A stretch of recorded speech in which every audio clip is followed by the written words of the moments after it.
عطار کی علمی ضیا مدنی مذاکرہ، علم و ادب کا سلسلہ مذاکرہ، عطار کی علمی ضیا مدنی مذاکرہ۔ اعوذ باللہ من الشیطان الرجیم۔ اللہ کی پناہ مانگتا ہوں میں شیطان مردود سے۔ بسم اللہ الرحمن الرحیم۔ اللہ کے نام سے شروع جو نہایت مہربان رحم والا۔ ان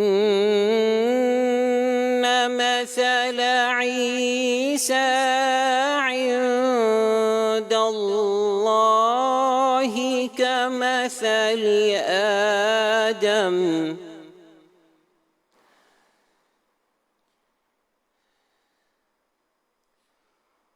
خلقه من تراب ثم قال له كن فيكون۔ آسان ترجمہ قرآن کنز العرفان۔ بے شک عیسیٰ کی مثال اللہ کے نزدیک آدم کی طرح ہے، جسے اللہ نے مٹی سے بنایا، پھر اسے فرمایا ہو جا تو وہ فوراً ہو گیا۔ تفسیر تعلیم القرآن۔ شان نزول۔ نجران کے کچھ عیسائی بارگاہ رسالت میں حاضر ہوئے اور عرض کی، آپ حضرت عیسیٰ علیہ السلام کو اللہ تعالیٰ کا بندہ جانتے ہیں؟ فرمایا ہاں، وہ اس کے بندے، رسول اور اس کا کلمہ ہے جو اس نے کنواری پاک مریم کو عطا فرمایا۔ اس پر انہوں نے اعتراض کیا کہ کیا کبھی آپ نے بغیر باپ کے بھی انسان دیکھا ہے؟ اس سے ان کا مطلب یہ تھا کہ وہ خدا کے بیٹے ہیں، معاذ اللہ۔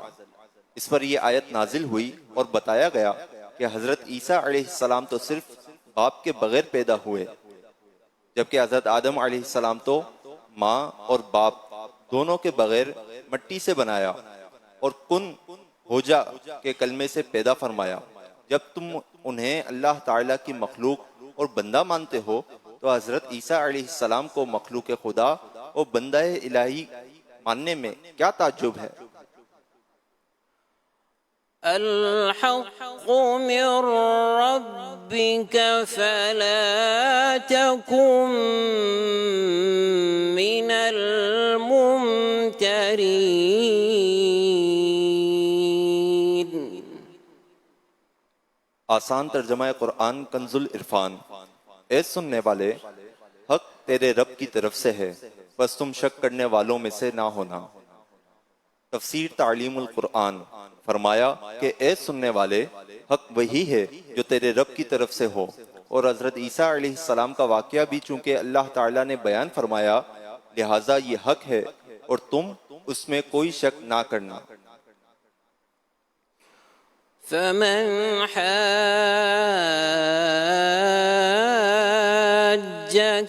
فيه من بعد ما جاءك من العلم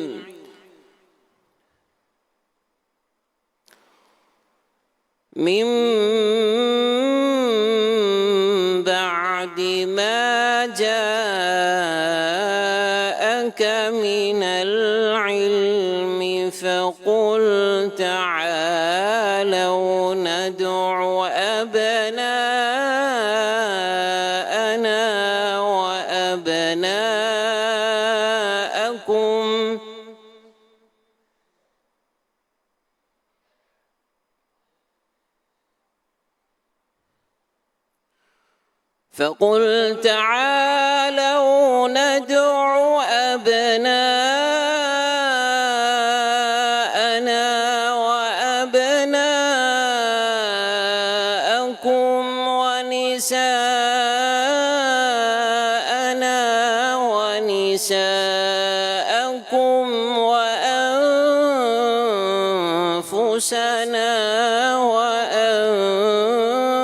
أنفسكم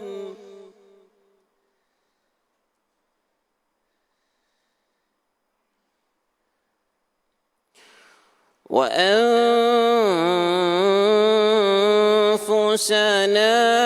وأنفسكم ثم نبتهل فنجعل لعنة الله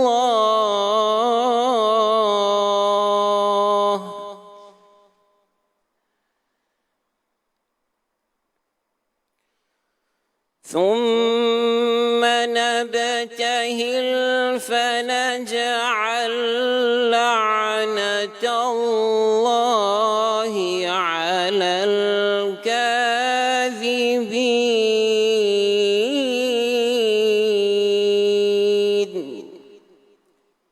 آسان ترجمہ قرآن کنز العرفان۔ پھر اے حبیب، تمہارے پاس علم آ جانے کے بعد جو تم سے عیسیٰ کے بارے میں جھگڑا کریں تو تم ان سے فرما دو، آؤ ہم اپنے بیٹوں کو اور تمہارے بیٹوں کو اور اپنی عورتوں کو اور تمہاری عورتوں کو اور اپنی جانوں کو اور تمہاری جانوں کو مقابلے میں بلا لیتے ہیں، پھر مباہلہ کرتے ہیں اور جھوٹوں پر اللہ کی لعنت ڈالتے ہیں۔ تفسیر تعلیم القرآن۔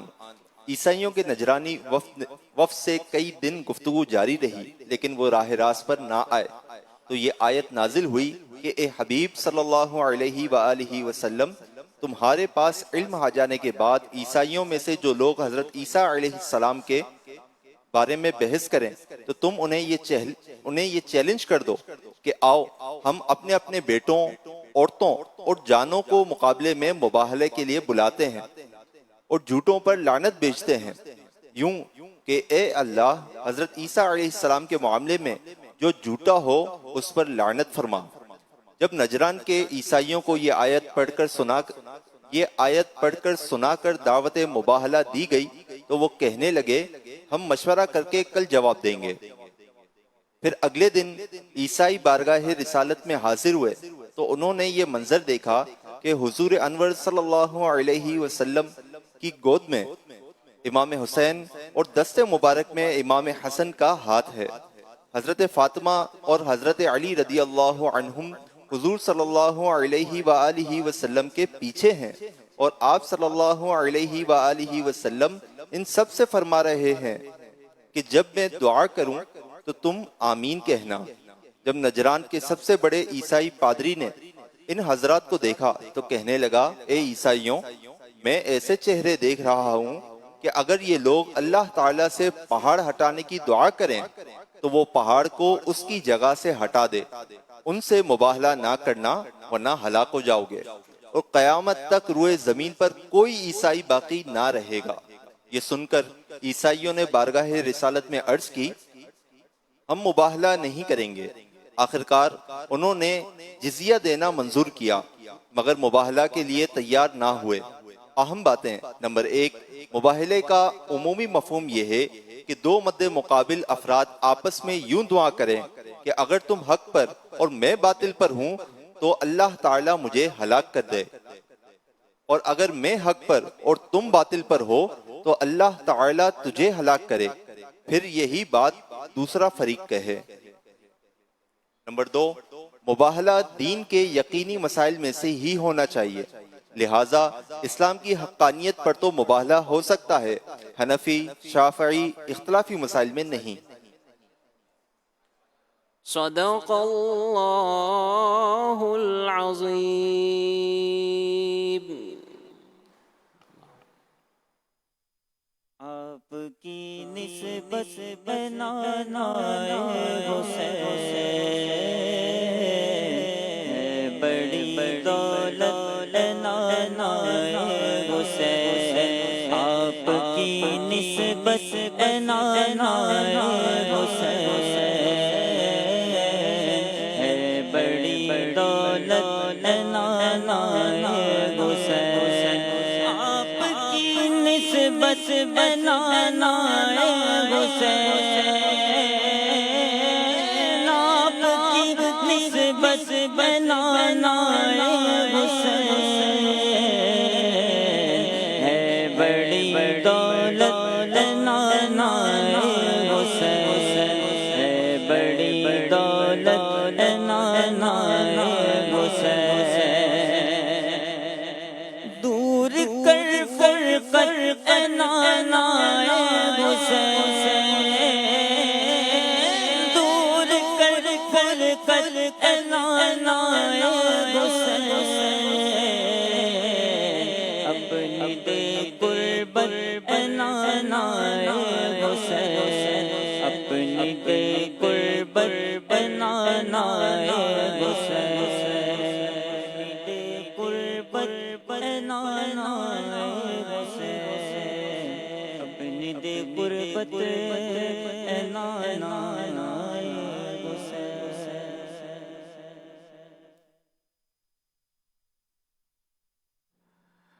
الحمد لله رب العالمين والصلاة والسلام على خاتم النبيين أما بعد فأعوذ بالله من الشيطان الرجيم بسم الله الرحمن الرحيم الصلاة والسلام عليك يا رسول الله وعلى آلك وأصحابك يا حبيب الله الصلاة والسلام عليك يا نبي الله وعلى آلك وأصحابك يا نور الله نويت سنة الاعتكاف. پیارے اسلامی بھائیوں، جب بھی داخل مسجد ہوا کریں تو یاد کر کے اعتکاف کی نیت کر لیا کریں کہ جب تک مسجد میں رہیں گے کھانا پینا سونا سحری و افطار کرنا یہ سب جائز ہو جائے گا، اور دوسرا یہ کہ آپ کو نفلی اعتکاف کا ثواب بھی ملتا رہے گا. اللہ کریم کے پیارے اور آخری نبی علیہ الصلوۃ والسلام نے ارشاد فرمایا، من صلی علی واحدۃ صلی اللہ علیہ عشرا، یعنی جو شخص مجھ پر ایک مرتبہ درود پاک بھیجے اللہ کریم اس پر 10 رحمتیں نازل فرمائے گا. صلو علی الحبیب صلی اللہ علی محمد صلی اللہ علیہ وآلہ وسلم.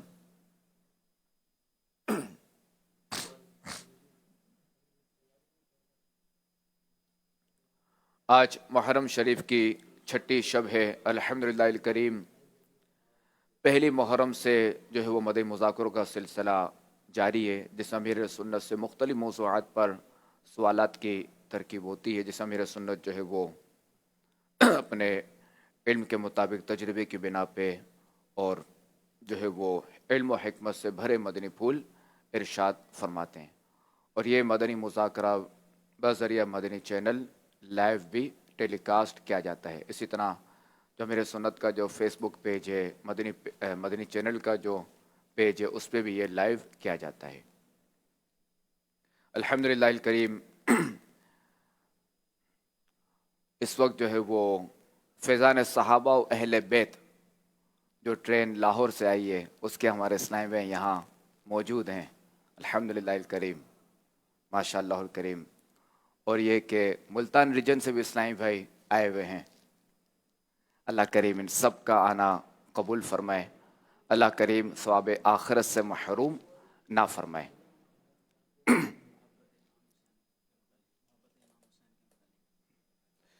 اللہ کریم ہماری حاضری قبول فرمائے. آئیے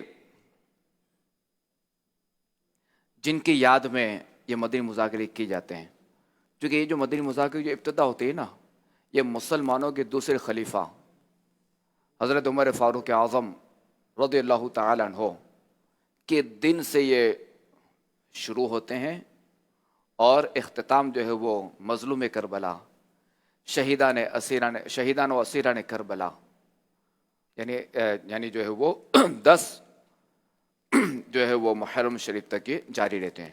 تو اب چونکہ اس بار جو ہے وہ 10 محرم شریف جمعہ ہے، تو جمعہ بھی مدی مذاکرہ ہوگا، اور اس کے بعد جو ہفتے والے دن، چونکہ جمعہ جو ہے نا وہ مغرب بعد ویسے ہی 11 تاریخ ہو جائے گی، تو انشاءاللہ الکریم اس محرم میں 12 تاریخ تک مدی مذاکرے ہوں گے، 12 محرم شریف تک۔ تو آئیے امام حسین رضی اللہ تعالیٰ عنہ کے حوالے سے ایک بہار سنتے ہیں کہ امام حسین رضی اللہ تعالیٰ عنہ کی محبت جو ہے وہ بخشش کا سبب بن گئی۔ کیسے؟ آئیے یہ سنتے ہیں۔ ایک مرتبہ خراسان کے بادشاہ حضرت عمرو بن لیث رحمۃ اللہ تعالی علیہ اپنی بڑی فوج دیکھ کر رو پڑے اور دل میں سوچا کہ کاش امام حسین رضی اللہ تعالیٰ عنہ کے شہادت کے وقت میں ان کے ساتھ حاضر ہوتا اور اپنی جان، مال، شان و شوکت اور اپنی یہ ساری فوج ان پر قربان کر دیتا۔ ایک نیک شخص کو اللہ کریم کے پیارے اور آخری نبی صلی اللہ تعالی علیہ وآلہ وسلم کی زیارت ہوئی۔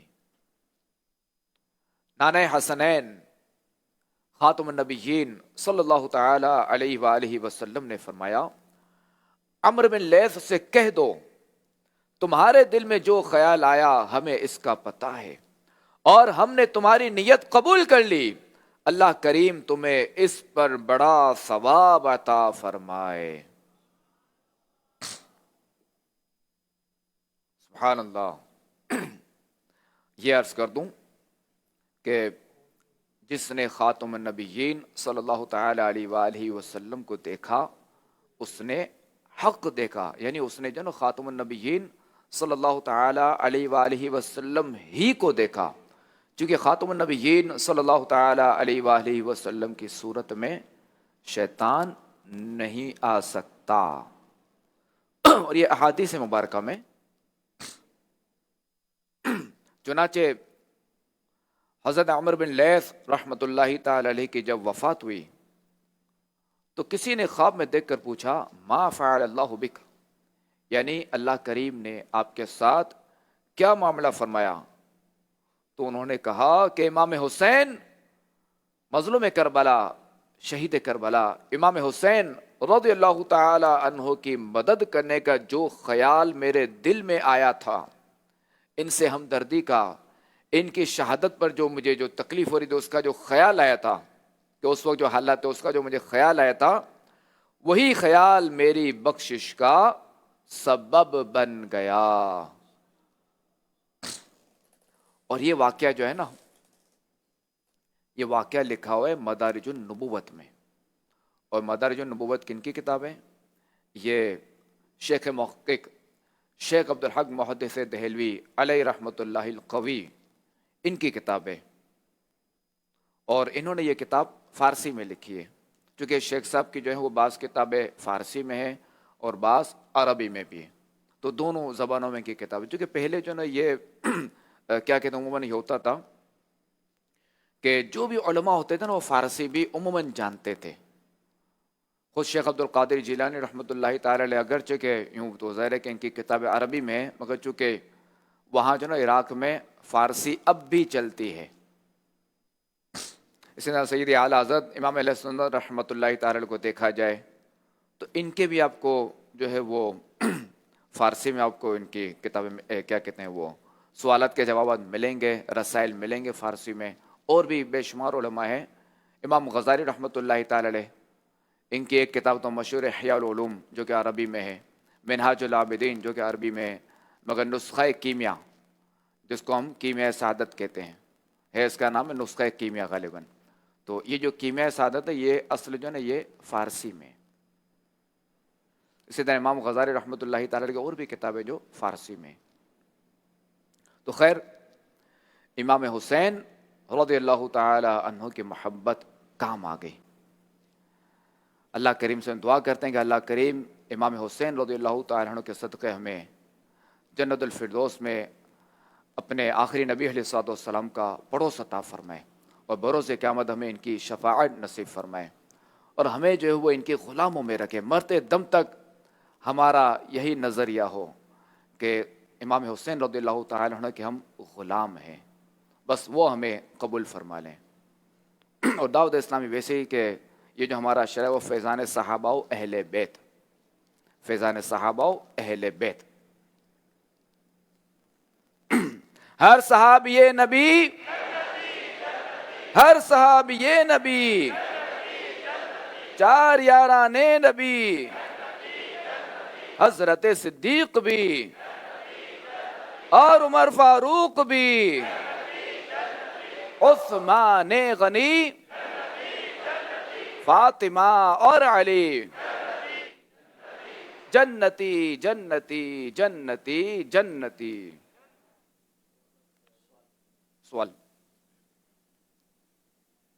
سوال عرض ہے کہ جو ہجری سال ہے اس کا مطلب کیا ہے اور اسے فاروقی سال کہا جاتا ہے، تو اس کہنے کی وجہ کیا ہے؟ اسی طرح ہجری سال سے پہلے جو سال تھے ان کو کیا کہا جاتا تھا، اور ہجری سال سے پہلے جو واقعات ہوئے ہیں ان کو کس طور پر اور کس طرح یاد رکھا جاتا تھا؟ اس حوالے سے رہنمائی فرمائے. میری میرے گھر والوں کی، اساتذہ کرام کی بھی حساب بخشش و مغفرت، سلامتی ایمان اور حاضری مدینہ کی دعا بھی فرما دیں. جزاک اللہ خیرا. اللہ کریم ہم سب کی بے حساب مغفرت فرمائے. آمین بجاہ خاتم النبیین صلی اللہ علیہ وآلہ وسلم. دراصل ہجری سال جو ہے، ہجری سے مراد ہے ہجرت. جب خاتم النبیین صلی اللہ تعالی علیہ وآلہ وسلم جب جو ہے مکہ مکرمہ سے مدینہ منورہ جب تشریف لائے، چونکہ 2 ہجرتیں ہوئی ہیں اسلام میں، 2 ہجرتیں فرض ہوئی ہیں، ایک ہجرت اولا اور ایک ہجرت ثانیہ، دوسری ہجرت. تو چونکہ جو ہجرت اولا تھی اس میں خاتم النبیین صلی اللہ تعالی علیہ وآلہ وسلم پر ہجرت کرنا فرض نہیں تھا، البتہ بعض صحابہ کرام علیہم رضوان پر فرض تھا. اور ہمارے آقا علیہ الصلوۃ والسلام جن کو بھیجتے ویسے نبی ہیں نا، نبی جن کو چاہے حکم فرما دو فرض ہو گیا، تو جن پر چاہے فرض فرماتے ہیں، اور جن کو چاہیں کہ جیسے نا نبی اگر کوئی بندہ نماز پڑھ رہا ہے اور نبی علیہ الصلوۃ والسلام سے بلائیں اور بات چیت کریں، کلام کریں، اور پھر فرمائے نماز پوری کر لو، تو ابھی وہ نماز ہی میں 2 رکعت پہ سو بلائے تو 2 رکعت کے بعد تیسری رکعت ہو چوتھی رکعت ہو پڑھے گا، سلام پڑھے گا، وہ پورے وقفے میں نماز ہی میں تھا. تو نبی ہوتا ہے. تو خیر، تو وہ جو تھی نا ہجرت اولا، یہ جو ہے وہ سرکار صلی اللہ علیہ وسلم پر فرض نہیں تھی. تو بعض صحابہ کرام علیہ رضوان نے جو اس وقت حبشہ کی جانب ہجرت فرمائی تھی. پھر یہ کہ وہ دوبارہ آگے پھر نجاشی بادشاہ، اور پھر وہاں جو ہے وہ کفار قریش بھی وہاں گئے تھے، اور جو مکالمہ ہوا تھا کہ خیر یہ واقعہ طویل ہے، عرض کہہ دیتا ہوں مختصر کر کے، کوشش کر کے کہ جب صحابہ کرام علیہم رضوان خاتم النبیین صلی اللہ تعالی علیہ وآلہ وسلم کے حکم سے جو ہے وہ وہاں پہنچے تھے کفار کے ظلم و ستم سے بچنے کے لیے، تو اس وقت جو ہے وہ کفار نے اپنے کچھ سفیر بھیجے تھے نجاشی بادشاہ کے پاس، اور نجاشی بادشاہ نے کہا تھا کہ ہمارے کچھ لوگ ہیں جن پر کچھ کیس وغیرہ ہیں اور معاذ اللہ وہ مفرور ہیں، اور یہ آپ کے یہاں ہیں، تو آپ جو ہے وہ ان کو جو ہمیں ہمارے حوالے کریں اور ان کو یہاں سے نکالیں. اب یہ طے ہوا کہ یہ جو کفار قریش تھے یہ ان کی جماعت بھی آئے گی، اور دوسرا ہے کہ جو مسلمانوں کا جو قافلہ تھا وہ بھی بادشاہ کے پاس آئے گا. اور اس وقت طے یہ پایا مشورے سے کہ حضرت جعفر بن ابی طالب، یعنی یہ جن کا اشرا گزر ہے نا امام حسین رضی اللہ تعالیٰ عنہ، ان کے چچا جان حضرت جعفر رضی اللہ تعالیٰ عنہ، یہ اس وقت جو ہے وہ مسلمانوں کے نمائندہ تھے جو کہ نجاشی بادشاہ سے جو نا وہ کلام کریں گے اور ان کے سوالات کے جوابات دیں گے، جو بھی مکالمہ ہوگا یہ اس میں کریں گے. اب خیر کفار قریش آئے، انہوں نے آتے ہی جو ہے وہ بادشاہ کو سجدہ کیا، اور مسلمان آئے تو انہوں نے سجدہ نہیں کیا. تو کفار نے جو نا وہیں جو وہ اٹیک کر دیا پہلا کہ دیکھو انہوں نے آپ کو سجدہ نہیں کیا، آپ اتنے بڑے بادشاہ ہیں اور یوں. تو حضرت جعفر رضی اللہ تعالیٰ عنہ نے جو ہے وہ جواب دیا کہ سجدے کے لائق جو نا صرف ایک ہی ذات ہے، معبود برحق وہ اللہ تبارک و تعالی ہے، اور کسی کے لیے سجدہ جائز نہیں. خیر اور بھی سوالات کے اب جو ہے وہ حضرت جعفر صادق رضی اللہ تعالیٰ عنہ جواب دیتے. پھر حضرت جعفر ابی طالب رضی اللہ تعالیٰ عنہ نے فرمایا کہ بادشاہ ہمارے یہ حالات تھے، ہماری قوم جو ہے وہ بچیاں جب پیدا ہوتی ان کو زندہ درگور کر دیتے ہم تو اتنی تھی جو نا وہ ہماری قوم اتنی تھی برائیوں میں مبتلا تھی. انہی حالات میں اللہ تبارک و تعالیٰ نے ہمارے درمیان ایک نبی بھیجا. انہوں نے ہمیں سمجھایا اور ہم نے جو ہے وہ اللہ تعالیٰ کا کلمہ پڑھا, ان کا کلمہ پڑھا, ہم اسلام لے آئے اور ہمارے جو ہے وہ اخلاقیات اچھے ہو گئے, ہمارے معاملات اچھے ہو گئے, یہ ساری چیزیں بتائیں. پھر فرمایا کہ ان لوگوں کی سمجھ میں یہ باتیں نہیں آتی, تو اس لیے یہ ہمیں اس طرح کے جو نا ہمارے سے جو نا اس طرح کی لڑائیاں کر رہے, یہ معاملات کر رہے ہیں. اب خیر جب سب کچھ ہو گیا تو اب ان کے پاس ایک ہی تیر بچا تھا کفار قریش کے پاس. تو انہوں نے کہا کہ بادشاہ ذرا ان سے پوچھے تو صحیح حضرت عیسیٰ علیہ السلام کے بارے میں ان کا کیا عقیدہ ہے. تو حضرت جعفر بن ابی طالب رضی اللہ تعالیٰ انہوں نے سورہ اخلاص سنا دی اور فرمایا کہ اللہ تبارک و تعالیٰ ایک ہے. حضرت عیسیٰ علیہ السلام ان کے اللہ تعالیٰ کے بندے ہیں, بیٹے نہیں ہیں, اللہ تعالیٰ کے بندے ہیں اور رسول ہیں. تو یہ آپ رضی اللہ تعالیٰ عنہ نے یہ سیدھا سیدھا اسٹریٹ فارورڈ جواب دے دیا. خیر بادشاہ بڑا متاثر ہوئے, یہ جو بادشاہ تھے بڑے متاثر ہوئے اور انہوں نے پھر آرڈر جاری کیا کہ یہ لوگ میری زمین پہ جہاں چاہے رہیں, انہیں کوئی کچھ نہیں کہے گا. پھر یہ کہ نجاشی بادشاہ جو انہوں نے بھی اسلام قبول کر لیا تھا. تو خیر وہ ہجرت اولا دی. اب کیا ہوا کہ پھر ہجرت ثانیہ جو ہجرت دوسری ہجرت فرض ہوئی, تو اس میں یہ تھا کہ خاتم النبیین صلی اللہ تعالیٰ علیہ وآلہ وسلم پر بھی ہجرت فرض ہوئی.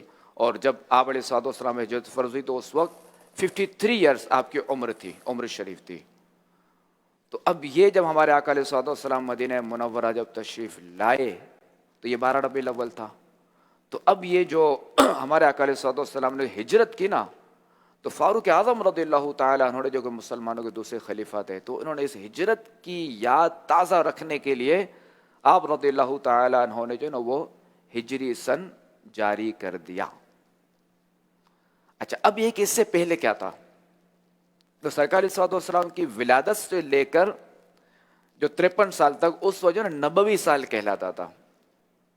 پھر 54 سے لے کر یا 53 یا 54 سے لے کر جو یہ ہو گیا ہجری سال, بلکہ نہیں 53 تک نبوی سال بھی رہا اور 53 جو نا وہ ہجری سال میں بھی شامل ہیں. تو یہ ہے ہجری سال کی کچھ تفصیل. صلو علی الحبیب صلی اللہ علیہ محمد صلی اللہ علیہ وآلہ وسلم. سوال. یاسین طاری ضلع لودھنا بٹھا میروالا سے. میرا سوال یہ ہے کہ جب ہم عصر کا یا فجر کا درس دیتے ہیں نماز کے بعد, تو پچھلی صفوں میں کچھ اسلامی بھائی جن کی رکعتیں باقی ہوتی ہیں وہ نماز کے لیے کھڑے ہوتے ہیں, ان کی طرف ہمارا چہرہ کرنا کیسا, یعنی درس دینے والے کا چہرہ, یا یہ جائز ہے کہ نہیں ہے؟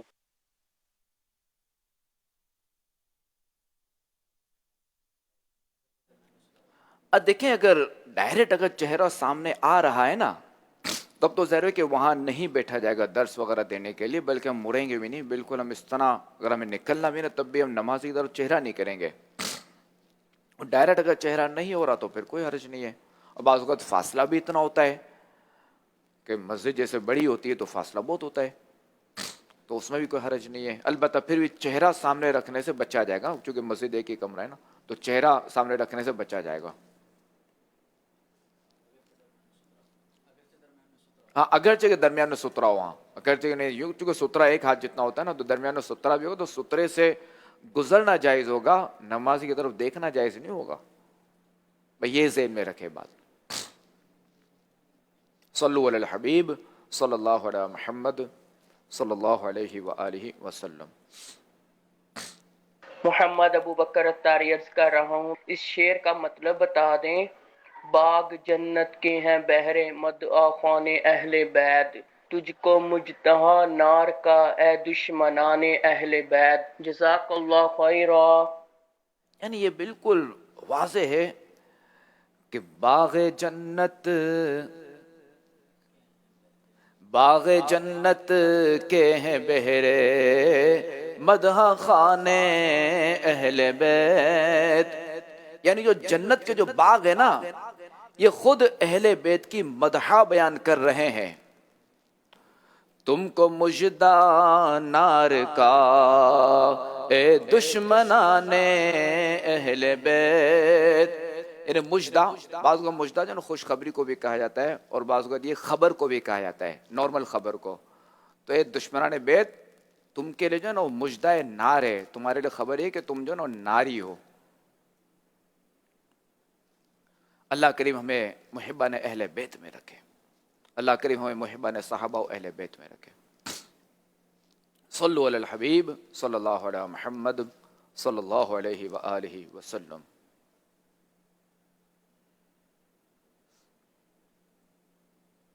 باغ جنت کے ہیں بہرے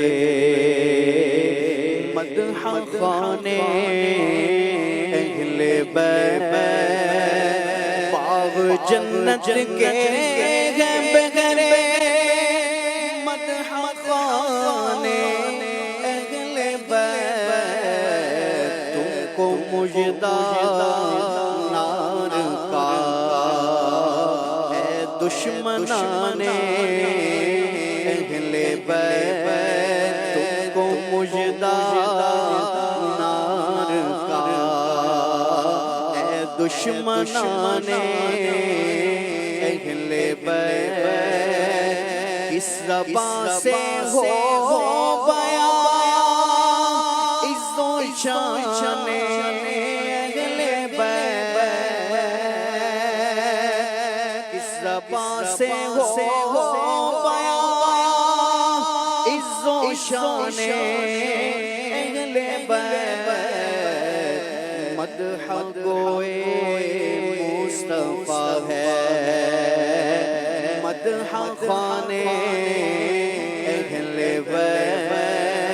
مدح گوئے مصطفیٰ ہے مدح خانے اہل بیت. ان کی پاکی کا خدا پاک کرتا ہے بیان. ان کی پاکی کا خدا پاک کرتا ہے بیان. آیا تطہیر سے ظاہر ہے شان اہل بیت. آیا تطہیر سے ظاہر ہے شان اہل بیت. ان کے گھر میں بے اجازت جبرائیل آتے نہیں. ان کے گھر میں بے اجازت جبرائیل آتے نہیں. قدر والے جانتے ہیں قدر و شان اہل بیت. قدر والے جانتے ہیں قدر و شان اہل بیت. اس شقی کی ہے حکومت ہائے کیا اندھیر ہے. اس شقی کی ہے حکومت ہائے کیا اندھیر ہے. دن دہاڑے لٹ رہا ہے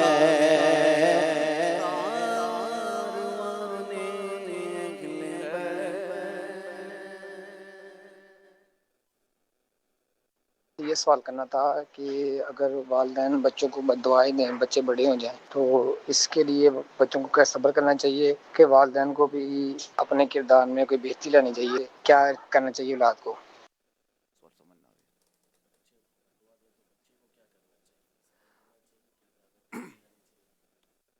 ہاں دیکھیں، اس میں یہ ہے کہ ایک تو یہ کہ والدین کو چاہیے کہ اپنی اولاد کو بد دعا نہ دیں، چونکہ والدین کی دعا اولاد کے حق میں مقبول ہے. اب والدین بعض اوقات جو ہے نا وہ جذبات میں آ کر بد دعائیں دے دیتے ہیں، یہی والدین پچھتا رہے ہوتے ہیں. خیر، اگر خدا نخواستہ والدین اگر بد دعا دیں تو اولاد کو چاہیے کہ وہ صبر کرے، اور اولاد کے لیے حکم یہی ہے کہ وہ ان کے ساتھ حسن سلوک ہی کریں. وہ ان کو کچھ بھی نہ کہیں، وہ اف تک نہیں کہیں گے، وہ صبر کریں اور اپنے اندر بہتری لائیں، اپنے اخلاق اچھے کریں، اپنے کردار سے ان کو راضی کریں، مطمئن کریں۔ صلو علی الحبیب صلی اللہ علیہ محمد صلی اللہ علیہ وآلہ وسلم۔ میرا سوال یہ ہے، حضرت امام حسین کے امام حسین کلے چنتا؟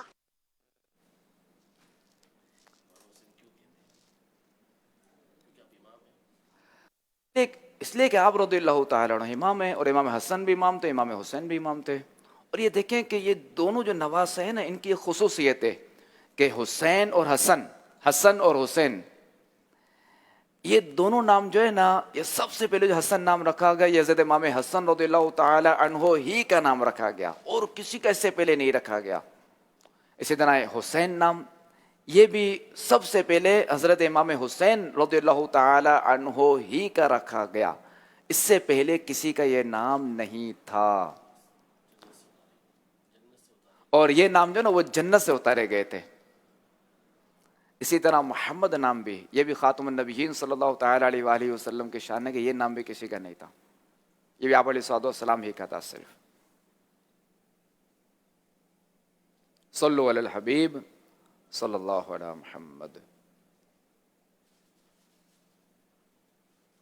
کیوں نہ ہو رتبہ بڑا اصحاب اہل بیت کا، کیوں نہ ہو رتبہ بڑا اصحاب اہل بیت کا، کیوں نہ ہو رتبہ بڑا اصحاب اہل بیت کا، ہے خدا مصطفیٰ اصحاب اہل بیت کا، ہے خدا مصطفیٰ اصحاب اہل بیت کا۔ آل و اصحاب نبی سب بادشاہ ہیں، بادشاہ، آل و اصحاب نبی سب بادشاہ ہیں، بادشاہ، ہے فقط ادنا گدا اصحاب اہل بیت کا، ہے فقط ادنا گدا اصحاب اہل بیت کا۔ میری جھولی لینا کیوں ہو تو جہاں کی نعمت، میری جھولی لینا کیوں ہو تو جہاں کی نعمت، میں ہوں منگتا میں گدا اصحاب اہل بیت کا، میں ہوں منگتا میں گدا اصحاب اہل بیت کا، کیوں نہ ہو رتبہ بڑا اصحاب اہل بیت کا، ہے خدا مصطفیٰ اصحاب اہل بیت کا۔ فضل رب سے تو جہاں میں کامیابی پائے گا، فضل رب سے تو جہاں میں کامیابی پائے گا، دل سے جو شیدا ہوا اصحاب اہل بیت کا، دل سے جو شیدا ہوا اصحاب اہل بیت کا۔ اے خدائے مصطفیٰ ایمان پر ہو خاتمہ، اے خدائے مصطفیٰ ایمان پر ہو خاتمہ، مغفرت کر واسطہ اصحاب اہل بیت کا، مغفرت کر واسطہ اصحاب اہل بیت کا، اصحاب اہل بیت کا، اصحاب اہل بیت کا۔ حشر میں مجھ کو شفاعت کی عطا خیرات ہو، حشر میں مجھ کو شفاعت کی عطا خیرات ہو، واسطہ یا مصطفیٰ اصحاب اہل بیت کا، واسطہ یا مصطفیٰ اصحاب اہل بیت کا۔ نور والے کی، نور والے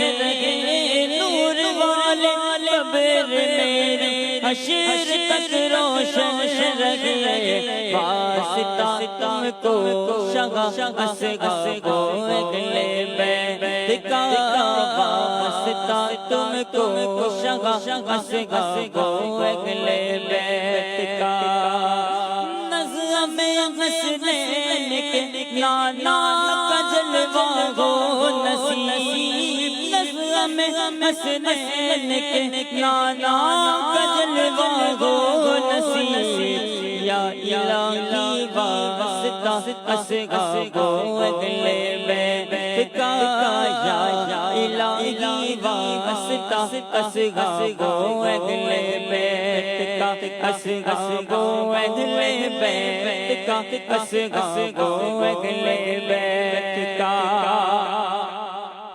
درد سیاہ کی دوا مل جائے میں بن جاؤں درد سیاہ کی دوا مل جائے میں بن جاؤں یا الہی واسطہ اصغر کو اگلے بیت کا یا الہی واسطہ اصغر کو اگلے بیت کا یا الہی واسطہ اصغر کو اگلے بیت کا شاہ کی دکھیاری امت کے دکھوں کو دور کر شاہ کی دکھیاری امت کے دکھوں کو دور کر یا الہی واسطہ اصغر کو اگلے بیت کا یا الہی واسطہ